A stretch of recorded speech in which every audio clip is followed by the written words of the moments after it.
अब अंतिम चरण में ये रह गया है कार्यक्रम और हाजीपुर में जितने उन सभी लोगों से हमारी संवाद होगी।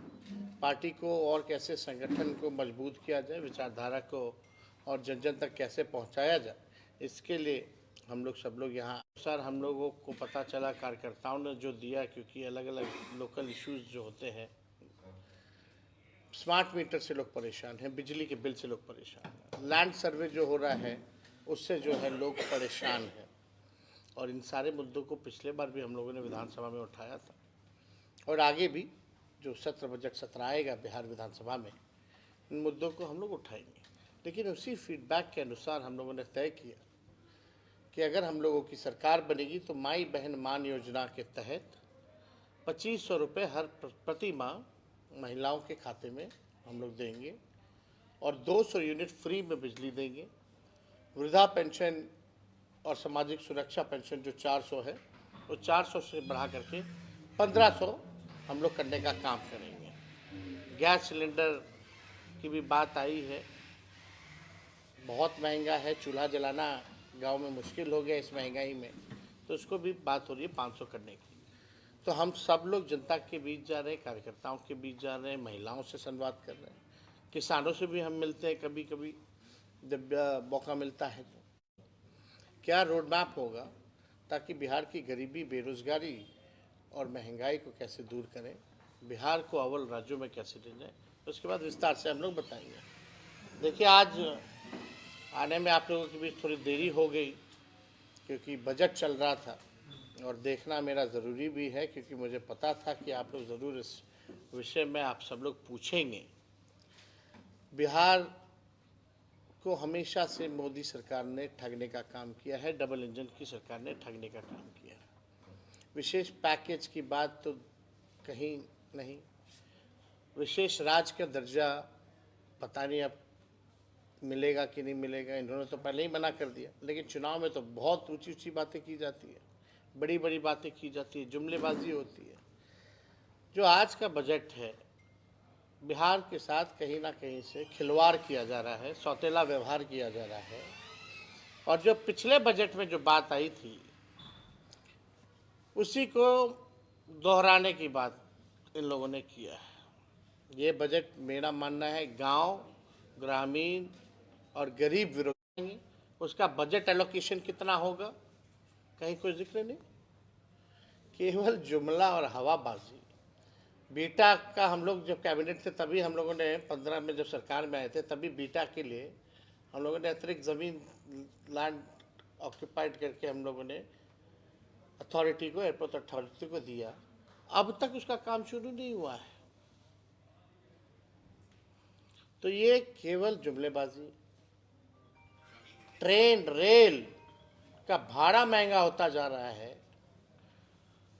इसमें कहीं कोई राहत नहीं। पहले जब बजट आता था तो रेलवे का अलग आता था, अब तो रेलवे को ख़त्म ही कर दिया गया। और हाजीपुर तो सेंटर रहा है इस चीज़ का, आप लोग सब लोग जानते हैं। लोग इच्छुक होते थे कि भाड़ा कम होगा कि बढ़ेगा, कौन सी नई गाड़ी मिलेगी, कहाँ हॉल्ट होगा, कौन सा नया ट्रेन चालू होगा, कहाँ गया वो सब। तो देखिए, ना बिहार को कुछ मिला है, ना ये देना चाहते हैं। ये केवल जुमलेबाजी है। और बिहार का चुनाव आएगा तो मीठी मीठी बातें होंगी, लेकिन काम की बात नहीं होगी। बजट का मतलब नहीं तय कर पा रहे हैं, जो अनाउंस कर रहे हैं, घोषणा खाली कर रहे हैं। ये तो वही पुरानी बात है। पुराने जो बजट में जो घोषणा इन्होंने किया था कि बिहार को इन्होंने कहा था कि पैकेज देंगे 59,000 करोड़ का, पहले उसका तो हिसाब दे दें, कहाँ गया 59,000 करोड़। 59,000 करोड़ तो पुराने 10 सालों का जो काम गिनाया हुआ उसी को रिपैकेजिंग करके केवल घोषणा इन लोगों ने करने का काम किया, कोई हिसाब किताब नहीं। अब कोई भी चीज़ बनाना है, करना है, तो उसका बजट तय होता है कि नहीं होता। यहाँ तो कोई बजट तय नहीं है एयरपोर्ट का, ग्रीनफील्ड का। लैंड एक्वायर करना पड़ेगा ग्रीनफील्ड के लिए, उसका समझिए कि कितना दाम होगा, किसानों को कितने मूल्य में वो दाम दिया जाएगा। कुछ तय नहीं है। तो ये पूरा बजट जो है सौतेला व्यवहार बिहार के साथ, बल्कि बिहार के जो मंत्री है, केंद्र मंत्री, और देखिए चंद्रबाबू नायडू 1 लाख से ज़्यादा का पैकेज भारत सरकार चल रही है, मुख्यमंत्री हमारे अचेता अवस्था में है, ताली पीट रहे हैं। क्या हो गया है भाई? अब बिहार की विशेष राज्य के दर्जा बोलते थे पद यात्रा करेंगे, अब कब करेंगे? अब तो देने। तो हम लोग जो है इस बजट जो है केवल खोखला ही इन लोगों ने किया है। तो और कोई अगर आप लोगों का सवाल होगा तो पूछ सकते हैं। दर्शन संवाद हुआ, मतलब किस तरीके की बात हुई, क्या फीडबैक मिला? तो आप तो बताइए किए ना, जो उसी फीडबैक के अनुसार तो हम लोग तो घोषणा कर रहे हैं। उम्मीद रखते हैं केंद्र सरकार से जो पेश हुआ है। अरे बिहार गरीब राज्य है, हम लोग लगातार इस मांग कर रहे हैं कि बिहार को स्पेशल पैकेज, स्पेशल स्टेटस मिलना चाहिए। बिहार एक यहाँ एग्रो बेस्ड इंडस्ट्री बढ़िया लग सकता है, उसको लेकर के कोई बातें नहीं है। बिहार में कारखाना पलायन कैसे रोकेंगे, कारखाने कैसे लगेंगे, इन्वेस्टमेंट क्या है? सब तो मोदी जी ने गुजरात को दिया, बिहार को क्या दिया? सब कुछ गुजरात में, सब कुछ गुजरात में, बिहार को ठेंगा। यही काम किया मोदी जी। कोई नया काम बताइए। और यहाँ हाजीपुर की जाम की समस्या तो आप देख ही रहे, लगातार बहुत बड़ी समस्या है। आप हाजीपुर में है, अभी हाजीपुर चिराग पासवान जी का क्षेत्र है, पशुपति पारस आजकल आप लोगों से काफी नजदीक आ गए हैं, किस तरह की? अरे भाई, पुराना पारिवारिक संबंध आदरणीय रामविलास जी से, पशुपति पारस जी से हमारे पिताजी का तो रहा ही है भाई। सब लोग समाजवादी नेता लोग रहे हैं।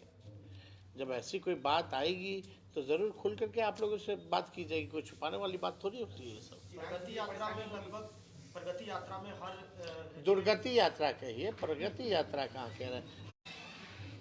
वो तो जा नहीं रहे ना, जनता से संवाद है। वही पटना का जो चंद अधिकारी वही यहाँ आ जाता है, मीटिंग हो जाती, वाह वाह वाह, बतख को लाता है तो किराए पे लाता है। सबसे बड़ा सवाल यह है कि 500 करोड़ लगभग एक जिले को मिलता है, ऐसे अगर बिहार भर की बात कहाँ कौन जिले को मिल रहा है भाई? 2 अरब 25 करोड़ 78 लाख तो मुख्यमंत्री इस यात्रा पे खर्च कर रहे हैं। क्या चीज के लिए कर रहे हैं पता है आपको?